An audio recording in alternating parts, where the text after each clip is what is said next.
12:15 વાગ્યા છે અને અત્યારે મને હાર્દિક ઇન્ફોર્મ કરે છે કે બેગ ભર જવાનું છે કાલે સવારે બહાર. હેલો ગાઈસ, ચલો મારી મમ્મીને સરપ્રાઈઝ આપીએ.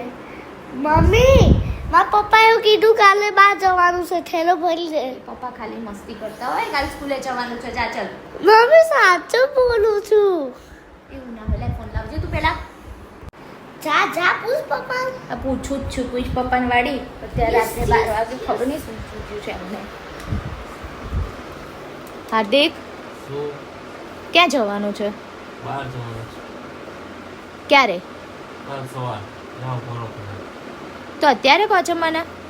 હા સાચે હા કે મસ્તી કરે છે? હા જવાનું છે.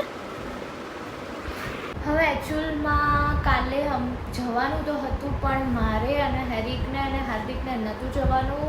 બાપા સીતારામ ચોક તો મારી સ્કૂલ આવી છે.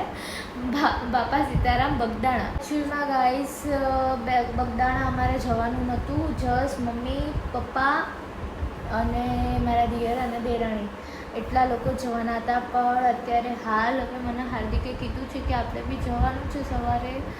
તો મારે 2 દિવસની બેગ પેક કરતાં 1:30 વાગી જશે યાર આજે સૂતા. અને મેં હજી સ્કૂલે ઇન્ફોર્મ બી નહીં કર્યું. મને પાક્કું સ્કૂલમાંથી કાઢી મૂકશે, પાક્કું.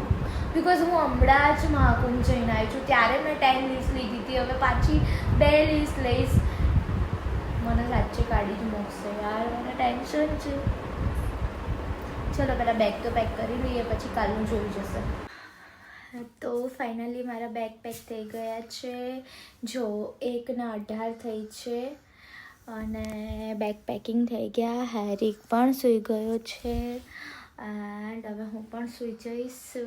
હાર્દિકની બેગ મેં પેક નહીં કરી બિકોઝ મેં એને કીધું તો બી એણે મને કપડાં ના કાઢી દીધા. તો હવે એની બેગ એ સવારે જાતે જ પેક કરશે. હવે હું નહીં કરું એની બેગ. અને મારે હવે સવારે 4 વાગે ઉઠવાનું છે, નાસ્તો બનાવવાનો છે. બિકોઝ 6 વાગે અમારે નીકળવાનું છે, એટલે હું 4 વાગે ઉઠીશ, નાસ્તો બનાવીશ, પેકિંગ કરીશ, તૈયાર થઈશ. એટલામાં તો 6 વાગી જશે.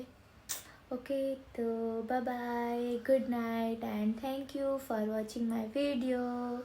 લાઈક કરો, સબસ્ક્રાઈબ કરો અને ગમે તો કોમેન્ટ પણ કરજો. Bye, good night.